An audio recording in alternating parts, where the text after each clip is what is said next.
Praise the lord. ప్రభువైన యేసు నామములో అందరికీ వందనములు. యేసయ్య మాటను ఈ కార్యక్రమాన్ని వీక్షించడానికి ప్రేమతో నేను మిమ్మల్ని ఆహ్వానిస్తున్నాను. ఈ దినము యోహాను సువార్త 17వ అధ్యాయము 11వ వచనం నుండి 14 వచనాల వరకు మనము ధ్యానించుకుందాం. నేనికను లోకములో ఉండను, కానీ వీరు లోకములో ఉన్నారు. నేను ఈ యొద్దకు వచ్చుచున్నాను. పరిశుద్ధుడు అయిన తండ్రి, మనము ఏకమై ఉన్నలాగున వారును ఏకమై ఉండునట్లు నీవు నాకు అనుగ్రహించిన నీ నామమందు వారిని కాపాడు. నేను వారి యొద్ద ఉండగా నీవు నాకు అనుగ్రహించిన వారిని నీ నామమందు కాపాడి తిని నేను వారిని భద్రపరిచి కనుక లేఖనము నెరవేరునట్లు నాశన పుత్రుడు తప్ప వారిలో మరి ఎవ్వడునూ నశింపలేదు. ఇప్పుడు నేను నీ యొద్దకు వచ్చుచున్నాను. నా సంతోషము వారి యందు పరిపూర్ణమగునట్లు లోకమందు ఈ మాటలు చెప్పుచున్నాను. వారికి నీ వాక్యం ఇచ్చి ఉన్నాను. నేను లోక సంబంధిని కానట్టు వారును లోక సంబంధులు కారు గనుక లోకము వారిని ద్వేషించును. ప్రియదేవునికి బిడ్డలారా, యేసయ్య చేసిన ఈ ప్రార్థనలో మరొక అంశము చాలా అద్భుతంగా మనం చూస్తూ ఉన్నాం. ప్రభువారు అంటున్నారు, నేనిక లోకములో ఉన్నను కానీ వీరు లోకంలో ఉన్నారు. నేను నీ యొద్దకు వచ్చుతున్నాను. పరిశుద్ధుడైన తండ్రి, మనము ఏకమై ఉన్నలాగున వారును ఏకమై ఉండునట్లు నీవు నాకు అనుగ్రహించిన నీ నామమందు వారిని కాపాడు. ఎంత అద్భుతమైన మాటలండి. యేసు ప్రభును విశ్వసించిన వారు, యేసు నామమును బట్టి సంఘానికి చేరిన క్రైస్తవ బిడ్డలు దేవునితో ఏకమై ఉండాలి. సంఘములో వారు ఏకమై ఉండాలి. బాప్తిస్మము తీసుకొని ప్రభు విశ్వాసిగా నువ్వు మారి సంఘములో ఉన్నావా, సంఘము వెలుపల ఉన్నావా? ఈ సంఘము మంచిది కాదు, ఈ శరీరము మంచిది కాదని, ఒకవేళ శరీరములో ఒక అవయములు గనక శరీరానికి ద్వేషించి దూరమైతే అది నష్టపోయి అది పడిపోవాల్సిందే తప్ప శరీరములో అది కలిసి ఉంటేనే దానికి బలము, అది ఏకమై ఉంటేనే దానికి ఎంతో ఆశీర్వాదం. యేసుప్రభు వారు అంటున్నారు, నీవు నాకు అనుగ్రహించిన వారందరూ, నేను నీ దగ్గరికి వచ్చేస్తున్నాను, కానీ మనమిద్దరు ఏకమైలాగున నువ్వు నాకు అనుగ్రహించిన నీ నామం బట్టి వారిని నేను కాపాడుతున్నాను. వారు మనలో ఏకమై ఉండాలి. యేసు నామములో వారు కాపాడబడాలి, సంరక్షణ పొంది ఉండాలి, మీకు మహిమకరంగా జీవించువారై ఉండాలి.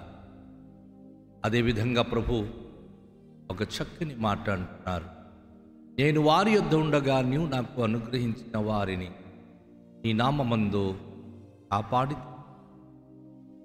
నేను వారిని భద్రపరిచితిని గనుక లేఖము నెరవేరునట్లు నాశన పుత్రుడు తప్ప వారిలో మరి ఎప్పుడునూ నశింపలేదు.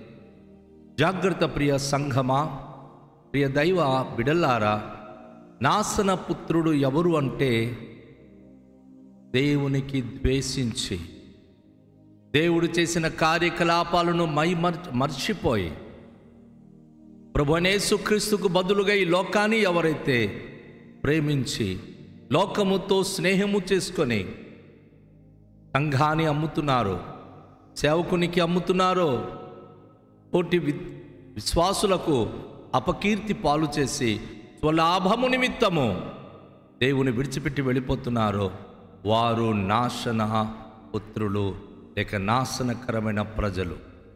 సంఘములో కలిసి నువ్వు ఏ రోజు దేవుని మందిరంలో నాటబడ్డావో నీ తుది శ్వాస విడిచిపెట్టే వరకు ప్రభుతో నువ్వు కలిసి ఉండాలి. ఇది దేవుడు అనుగ్రహించిన అద్భుతమైన ఆధిక్యత. నువ్వు ఏ సంఘములో ఆధ్యాత్మిక జీవితం ప్రారంభించావో చివరి వరకు నీ జీవితం అక్కడ కొనసాగాలి. నువ్వు సంఘాలు తిరగకూడదు. నీ సేవకుని పైన నువ్వు దూషించి అపకీర్తి పాలు చేయడానికి ప్రయత్నించకూడదు. అట్లు చేసినట్లయితే నువ్వు నాశన పుత్రుడు లేక నాశన పాత్రుడు అవుతావు.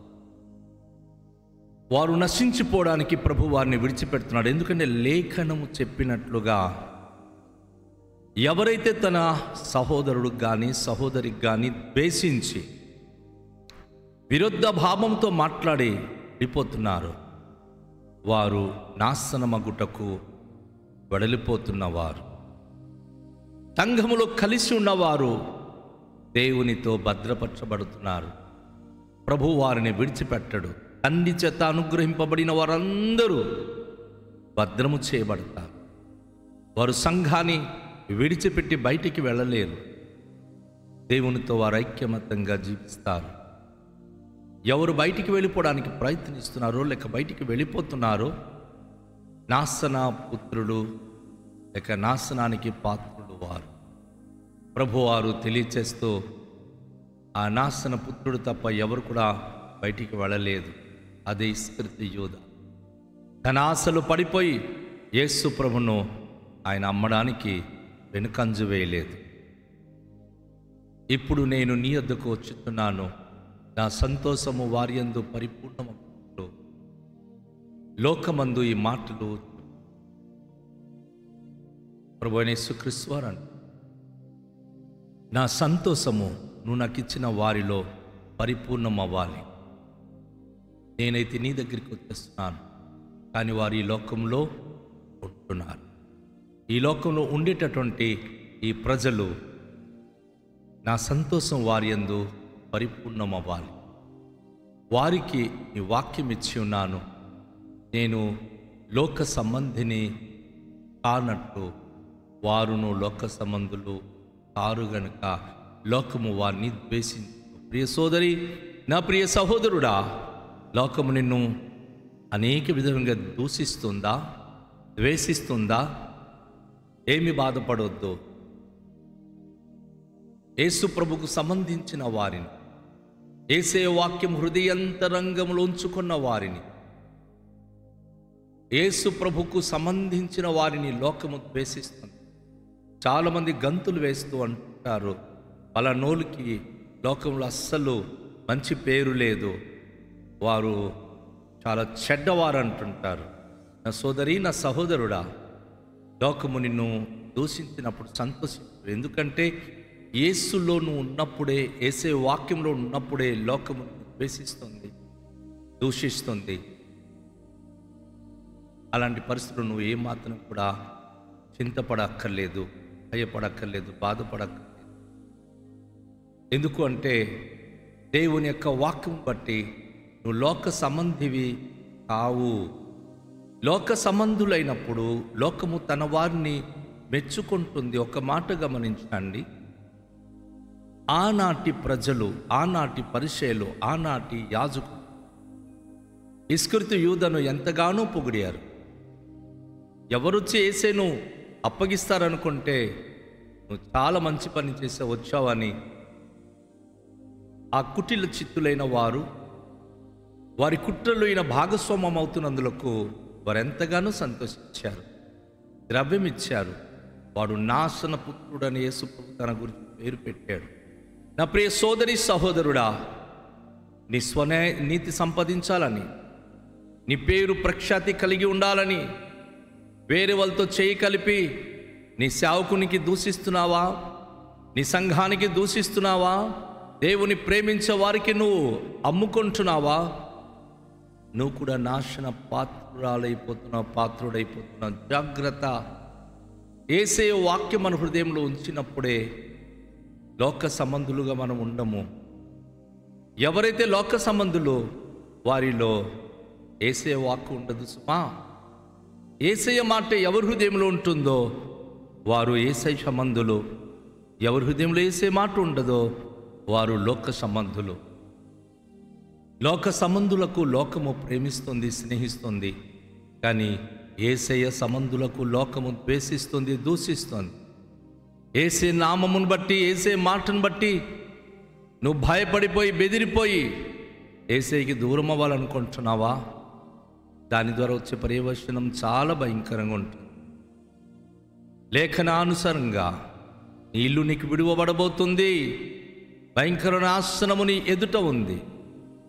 యేసయ్య కొరకు ఎప్పుడైతే నువ్వు శ్రమలు సహిస్తావో, హింసలు భరిస్తావో, నీ సిలువనెత్తుకొని యేసును వెంబడిస్తావో, ఆయన వాక్యము హృదయమందు ఉంచుకొని జీవిస్తావో, ఎన్నడూను కదల్చబడవు. ఎంతమంది కదిలించినా యేసయ్య యొక్క మాట అన్నారు కదా, ఈ నా మాటలు విని వాటి చొప్పున చేయు ప్రతివాడు బండ మీద తన ఇల్లు కట్టుకున్న బుద్ధిమంతుడు. వాన కురిసినా, వరదలు వచ్చినా, గాలి విసిరి ఆ ఇంటి మీద కొట్టినా అది పడదు. ఈరోజు ఎవరు చిన్న మాట అంటే మనసు విరిగిపోతుందా? ఏదైనా చిన్న శోధన శ్రమలు వస్తే దేవుని సన్నిధి నువ్వు మానుకోవాలనుకుంటున్నావా? యేసు ఎవరో నాకు తెలియదని విడిచిపెట్టాలనుకుంటున్నావా? సేవకుని మీద అబండాలు వేసుకొని నువ్వు దూరంగా తొలగిపోవాలనుకుంటున్నావా? అదంతా నీకు నిత్య నాశనానికి నడిపిస్తుంది. నిత్య నరకాగ్నికి నీకు తోడుకొని వెళుతుంది. గుర్తుంచుకొని జాగ్రత్త పడు. దేవుని వాక్యానుసారంగా నీ జీవితం గడపడానికి సిద్ధపడు. దేవుని యొక్క వాక్యమును బట్టి నువ్వు జీవితం గడపాలనుకుంటే వాక్యము నీ యొద్ద ఉన్నప్పుడే నువ్వు కదల్చబడవు. యేసయ్య చేసిన ప్రార్థన నీకు భద్రతనిస్తుంది. యేసయ్య మహిమ నీపైన ఉదయిస్తుంది. నువ్వు ఎంత శ్రమ సహిస్తావో, ఎంత శోధనలో నిలిచి ఉంటావో, దేవుని మహిమగల కార్యములు నీ జీవితంలో నువ్వు అంతగా అనుభవించగలుగుతావు. కనుక ఈ ప్రశస్తమైన సమయంలో నాశనపుత్రుడిగా మారిపోకుండా దీవెనకరమైన బిడ్డలుగా జీవించడానికి దేవుని వాక్యము మన హృదయంలో ఉంచుకుందాం. నమ్మకమైన దేవుని బిడ్డలుగా జీవించడానికి సిద్ధపడదాం. రండి ప్రార్థన చేద్దాం. దయగల తండ్రి, మీకు వందనాలు. ఈ వాక్యమును బట్టి మీకు కృతజ్ఞతలు చెల్లిస్తున్నాం. రండి, మీ మాటలు మేము వింటుండగా మా జీవితంలో నూతన అనుభూతినిచ్చి నూతన ఆశీర్వాదాలతో నింపి మీ మహిమ కొరికి మా దీన జీవితాలను వాడుకున్నాను. మమ్మల్ని మేము చేతికి అప్పగించుకుంటున్నాం.